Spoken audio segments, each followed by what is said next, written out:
hari ini.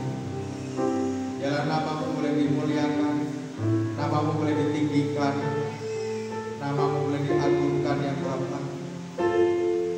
Kami siap diberkati oleh firman-Mu, karena firman-Mu pelita, firman-Mu terang, firman-Mu tunjuk, firman-Mu berkat, firman-Mu adalah pemulihan bagi kami. Terima kasih. Di dalam nama Yesus Kristus, haleluya. Amin. Silakan duduk Bapak Ibu. Salam. Puji nama Tuhan. Saya mau sampaikan 4 hal penting yang harus dilakukan umat Tuhan atau jemaat Tuhan atau anak-anak Tuhan atau hamba-hamba Tuhan dengan taat. 4 hal penting itu apa saja? Mari kita perhatikan satu persatu. Apakah kita sebagai jemaatnya Tuhan melakukan dengan taat? Ya. Ada nyanyian, hidup ini adalah kesempatan, hidup ini untuk melayani Tuhan. Amin. Jangan sia-siakan apa yang Tuhan beri. Hidup ini, apa saudara? Harus jadi berkat. Haleluya. Nah, sudah berapa besarkah hidupmu? Hidupmu atau hidup kita menjadi berkat. Terutama bagaimana cintamu dengan Tuhan. Yang kedua, bagaimana cintamu kepada umat Tuhan. Tentunya di sini tidak dibatasi oleh suku, ras, dan agama. Karena Tuhan perintahkan mengasihi kita, ya, itu dicatat, kasihilah apa saudara, sesamamu manusia. Jadi sesama manusia itu siapa saja. Di situ adalah umat Tuhan yang ada di dunia ini semuanya. Nah, 4 hal penting yang harus dilakukan kita dengan taat. Yang pertama yaitu doa. Katakan doa. Kenapa kita harus berdoa? Mengapa harus berdoa? Untuk apa berdoa? Bagaimana caranya harus berdoa? Di mana tempatnya berdoa? Berapa orang berdoa? Itu semuanya punya pengaruh. Doa sendiri dengan doa dengan istri berbeda, sama-sama doa, tapi kuasanya berbeda, berkatnya berbeda. Doa dengan suami istri, ditambah lagi doa dengan anak-anak, rasanya berbeda, berkatnya berbeda. Ya. Doa keluarga, ya, dibanding dengan doa bersama jemaat satu gereja, juga berkatnya beda. Nah, mari sama-sama kita buka, yaitu di dalam 2 Tawarik 7 ayat 14. 2 Tawarik 7 ayat 14. Sudah ketemu? Halo? Kita baca 2 Tawarik 7 ayat 14. Yang sudah ketemu katakan amin. 2 orang ya. 1, 2, 3. Dan umatku yang atasnya namaku disebut merendahkan diri, apa?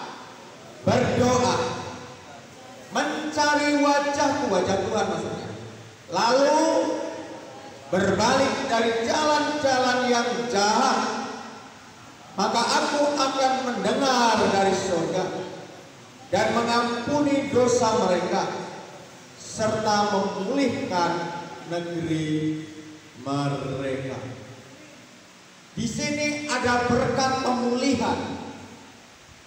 Ketika umatnya itu berdoa, berdoa itu mencari wajah Tuhan, berdoa itu rendah hati, berdoa itu apa saudara? Berbalik dari jalan yang jahat. Artinya kita minta ampun, karena setiap saat kita itu berdosa.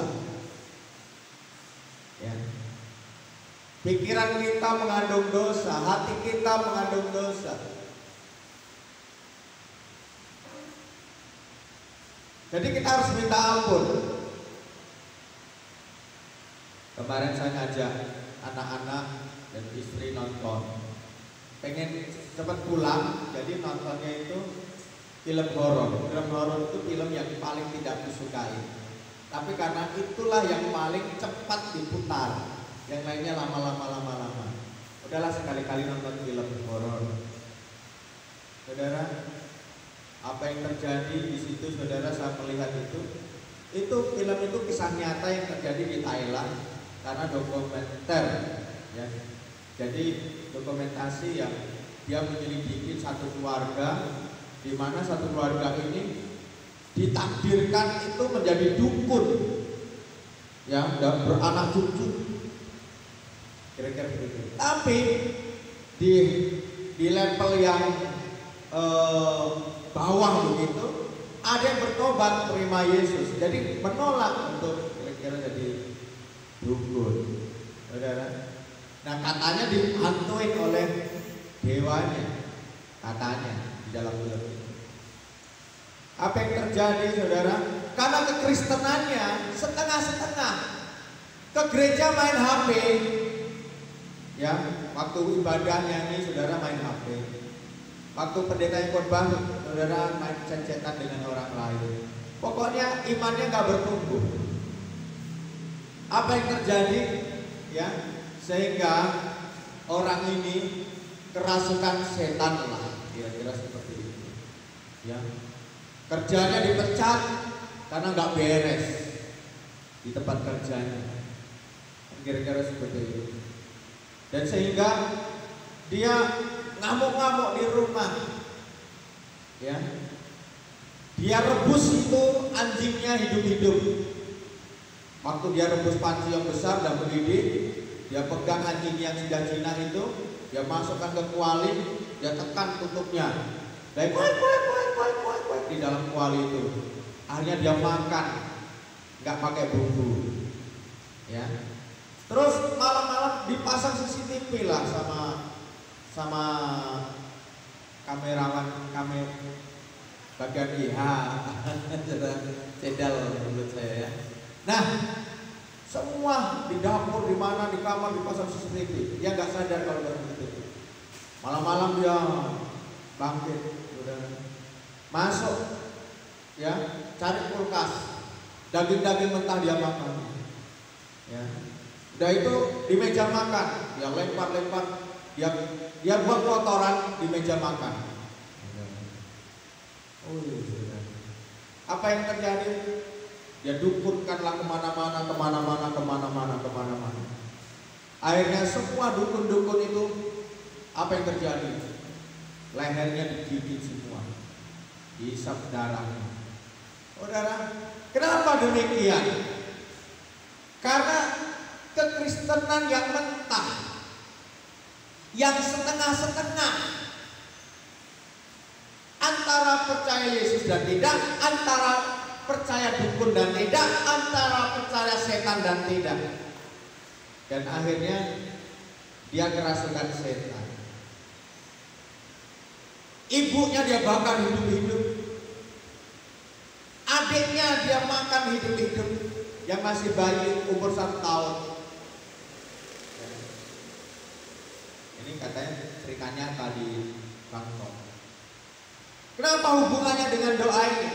Doa adalah untuk membuat dirimu bertumbuh sungguh-sungguh sama Tuhan. Siapa yang setiap hari berdoa di rumah? Angkat tangan. Ya kan? 3 orang. Nah, mari yang tidak mengangkat tangan, kita bertobat. Kenapa? Karena di dunia ini ada 2 roh, yaitu Roh Kudus, yaitu Roh Suci, dan roh setan yang senantiasa minta darah. Hampir beberapa bulan sekali saya perhatikan jembatan Sibam selalu makan korban. Saya memperhatikan Jalan Garuda Sakti sampai ke Mojopahit, di mana tempat-tempat yang senantiasa hitungan beberapa minggu, beberapa bulan di situ selalu terjadi. Entah siapa saja korbannya.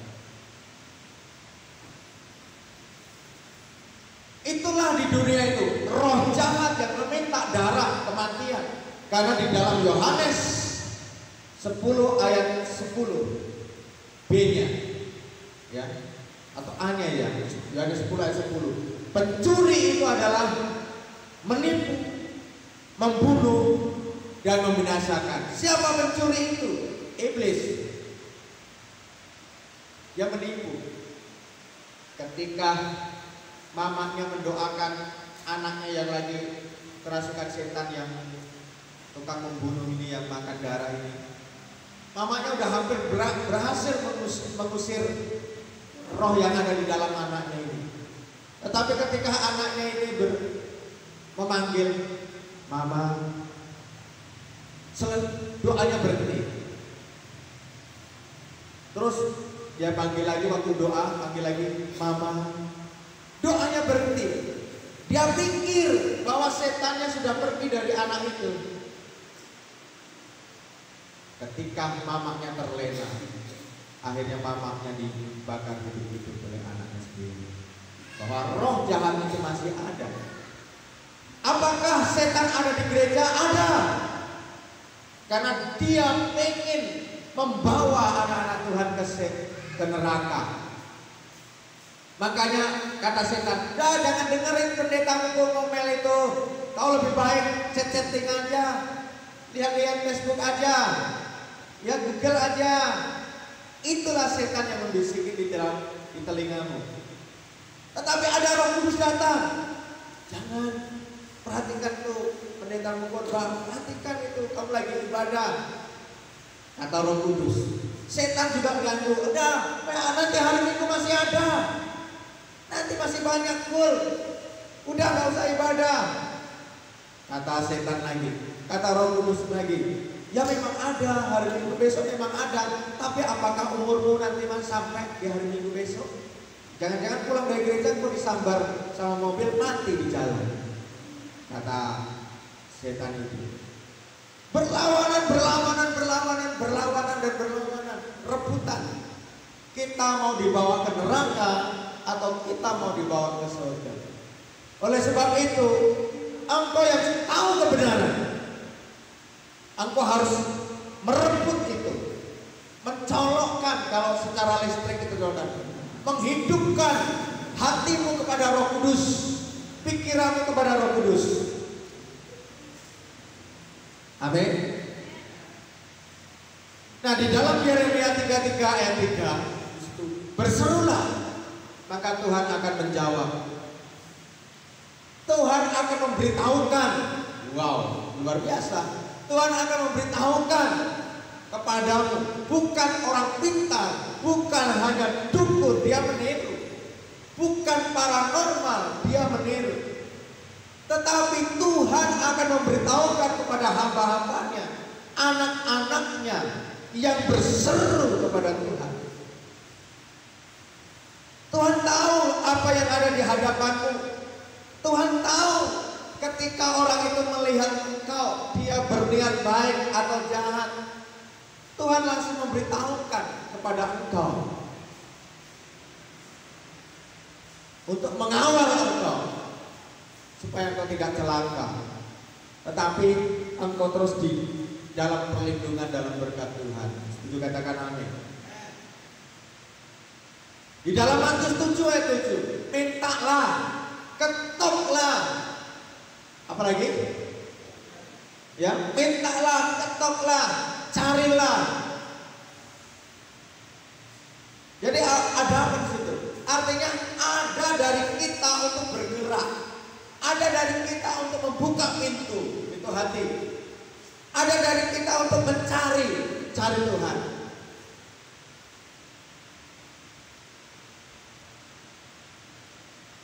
Haleluya.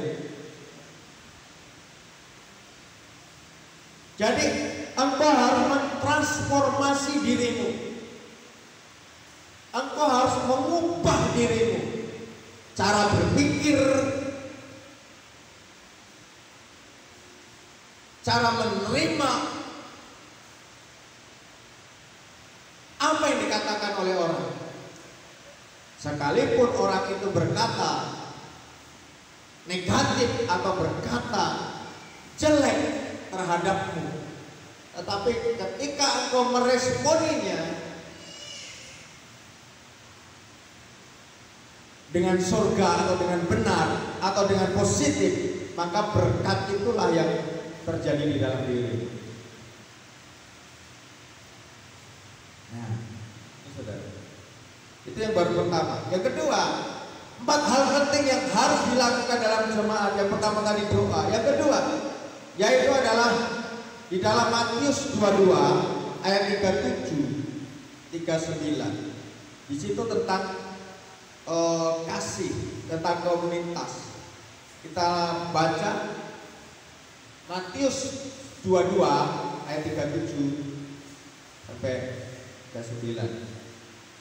1, 2, 3. Jawab Yesus kepadanya, kasihlah Tuhan Allahmu dengan segenap hatimu, dengan segenap jiwamu, dengan segenap akal budimu. Itulah yang utama, yang pertama. 39. Dan hukum yang kedua yang sama dengan itu adalah kasihlah sesamamu manusia seperti dirimu sendiri. Oke. Jadi kita diminta oleh Tuhan untuk berkomunitas. Katakan komunitas. Kita harus menjaring sebanyak-banyaknya sahabat, sebanyak-banyaknya teman, sebanyak-banyaknya orang-orang yang mengasihi engkau. Jangan hanya cukup 2 atau 3 orang, bahkan 100 pun tidak cukup. Kita harus punya komunitas yang sangat banyak. Bagaimana komunitas kita, kepada siapa kita berkomunitas? Kita boleh menjalin komunitas dengan orang yang di atas atau pejabat tinggi. Kita boleh menjalin komunitas dengan orang-orang yang di bawah, anak-anak yatim piatu, jalanan, anak-anak terlantar. Kita boleh berkomunitas kepada sesama profesi kita, ya, satu rekanan kita. Untuk apa itu? Karena ketika kita berkomunitas, berkat itu mengalir atas engkau.